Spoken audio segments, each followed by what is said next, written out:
Good evening, internet family, and welcome back for another video. This one is going to be short and sweet. I just have something I want to say. I know this is on a lot of our minds. I read all of my comments, especially on my Food Diary Friday videos, and I've seen a lot of videos and articles lately addressing the topic of clean eating. So guys, we all know on the surface, clean eating means eating healthy. It means eating a lot of unprocessed whole plant foods and lean proteins and just getting in all the good natural stuff. It means we should choose the most nutritious food option to us when it's presented.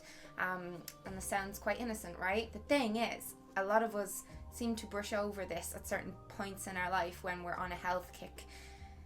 Over the past century, the world has changed so much, and especially the food industry, and not for the better. Factory farming is an absolute disgrace, and people are literally living off boxed, packaged, sugary crap that's laden with chemicals and is genetically modified, and that's what's cheap, that's what's widely available, and that's what tastes good, and that's what the food industry wants us to buy. They want our money. Of course, this food should not really be labeled as food, but like me, if you were like me, you were brought up eating that. That's all I ate for 20 years of my life. That's all I ate. And it's been an uphill struggle for me to learn that plain, regular, fresh food is delicious. I believe that food is not just fuel for our bodies, especially in this day and age. There's no point in me saying, but our ancestors only ate this and only ate this. I'm not my ancestors. I am living in this century. I am a millennial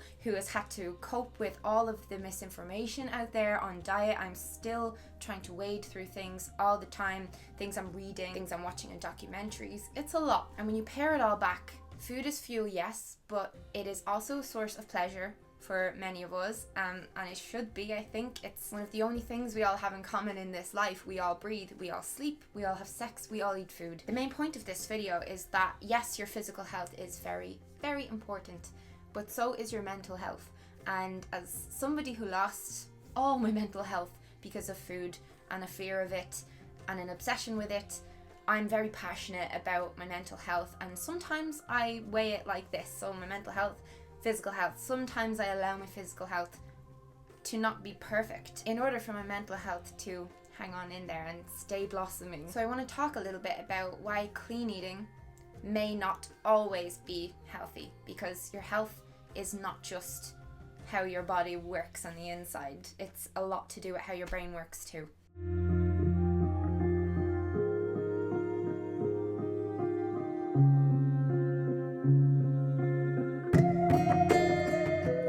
I'm not encouraging anyone to go out there and live off boxes of cereal or Mars bars. No. Focus on adding things into your diet rather than taking things out of your diet. So I feel like clean eating is unsustainable for like every single day of every single year for the rest of your life. We lead very fast-paced, busy lives nowadays, and sometimes it's impossible for every single meal to be sourced from a local market, a local farm. Sometimes if we're traveling or if we're in someone else's house, we may be thrown into situations where we have to just eat what's there, and maybe we just want sometimes to eat. So if I go to the cinema, I want to order popcorn. I may want to go wild and get a Diet Coke. Sure, these things are not going to really fuel my body. Actually, popcorn has a lot of fiber and protein in there too. But anyway, I think the 80-20 rule with stuff like this is fine. This is not 200 years ago. We're the first batch of humans who've had supermarkets and who've had Pringles being cheaper than like a punnet of strawberries. Finding a balance with this is so important. There's also the guilt factor associated with clean eating. So some people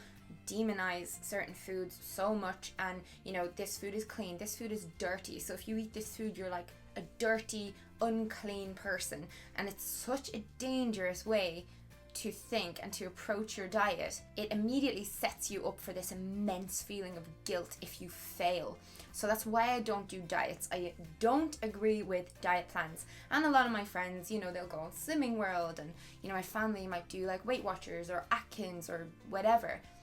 I just don't agree with it, because the mentality is that I'm going to go on a diet, meaning I'm going to come off a diet. I'm going to come off it at some point, and that's what I struggle. I've been there trying to find like the kind of trying to find the transition into like normal eating, it just doesn't happen, and then you keep yo-yoing. So you'll diet and then you'll eat crap all the time and then you'll diet. I prefer to just focus on eating what I want, including good things, so including things into the diet that are good, and then having treats every now and then. I became seriously ill in the past on super restrictive lifestyle plans where they left me feeling very restricted. And I'm not talking in terms of calories.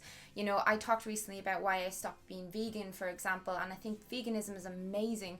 But for me, no matter how many calories I ate, it was the feeling of being restricted from food groups that I still wanted and still enjoyed, and that made me feel really good. These feelings can snowball and snowball and snowball into full-blown eating disorders, and that's nothing to laugh about or to talk lightly about, because unless you've had one, you don't understand it. And it's like, if you haven't been depressed, if you haven't had anxiety problems, you're never going to understand that feeling of being trapped in your brain. It feels like there's miles ahead with no escape from this overwhelming, I don't know, it's like hands wrapped around your neck. It's like an elephant sitting on your chest, and it's just not a good feeling at all. And a big step for me in overcoming orthorexic feelings and thoughts was to slowly add in things into my diet that I had deemed unclean or bad in the past. So I feel like if I allow myself to be a bit dirty with food every now and then, my stress and my anxiety are not going to overwhelm me, and I'm gonna just enjoy life a lot more. Another thing I found about eating clean nowadays, so say for example when I would be in university, I found it very isolating and I found it very lonely because everyone around me wasn't doing it either. And then even for a little while I got my dad and my brother on my bandwagon, but that didn't last, and it just made me feel really alone. It is good to encourage people to join in with you, so say like meatless Mondays or whatever. If you have like problems with your stomach, you've IBS and you want to just not have certain foods in the house, just get your family on board with that kind of thing. But where it gets bad is if you avoid social interactions where there might be forbidden food. So like I used to not want to go to the class rep council meetings, which I had to go to because I was a secretary of it in university. They'd have free Domino's pizza, and I just didn't want it anywhere near me because it just made me feel so yeah, that's pretty much how I feel about clean eating. I just feel like people need to be more relaxed about food. We have so much to give this world, and we can do so much more with our day if we're not focusing on every little calorie and thing that we put into our bodies. Make the best choices that you can when you can, and then have little indulgences every now and then. And I believe that if everybody did that, it would have a huge impact on the food industry. Because what we have right now are a bunch of people at any one time going on these fad diets and then diving off into the other end and gorging themselves on junk, and the sales of it just keep going up and up and up and up. And as a population and a society, we need to do what we can. We need to make more sustainable choices. We need to eat less junk and animal products, and we need to demand that our supermarkets stock a lot more fruit and veg so the prices go down. We need to learn how to cook and bake and make more nutritious things at home, or even just make regular like cakes and things at home, because at least if it's homemade, it's not going to have all those mad chemicals in it. I'm going to stop talking now, and I'm going to go and make a banoffee pie for myself to eat, and I'm going to eat it, and it's going to be delicious. Bye guys and dolls.